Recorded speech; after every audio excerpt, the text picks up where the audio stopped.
ലോകത്തിനു വെളിച്ചമായി ഭഗവദ്ഗീതയിലെ കർമ്മയോഗം. കർമ്മണ്യേവാധികാരസ്തേ മാ ഫലേഷു കഥാചന. ജീവിതത്തിന്റെ പാതിവഴിയിൽ തളർന്നു നിൽക്കുന്ന ഏതൊരാൾക്കും മുന്നോട്ടുള്ള വഴി കാണിച്ചുതരുന്ന വിശ്വമഹാഗ്രന്ഥമാണ് ഭഗവദ്ഗീത. ലോകനന്മയ്ക്കായി ഭഗവാൻ കൃഷ്ണൻ നൽകിയ ഏറ്റവും വലിയ ഉപദേശങ്ങളിലൊന്ന് നിഷ്കാമകർമ്മം ആണ്.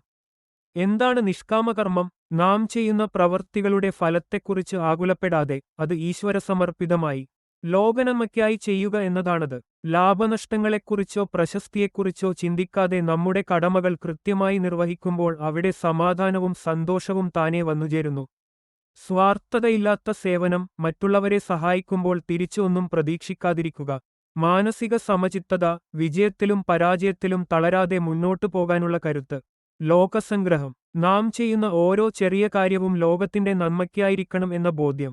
ഇന്നത്തെ ഈ തിരക്കുപിടിച്ച ലോകത്ത് അസൂയയും മത്സരബുദ്ധിയും വെടിഞ്ഞ് സ്നേഹത്തോടെയും സമർപ്പണത്തോടെയും പ്രവർത്തിക്കാൻ നമുക്ക് സാധിച്ചാൽ അതുതന്നെയാണ് നാം ലോകത്തിന് നൽകുന്ന ഏറ്റവും വലിയ സമ്മാനം. നമുക്ക് ഓരോരുത്തർക്കും കർമ്മയോഗികളാകാം, ലോകനന്മയ്ക്കായി കൈകോർക്കാം.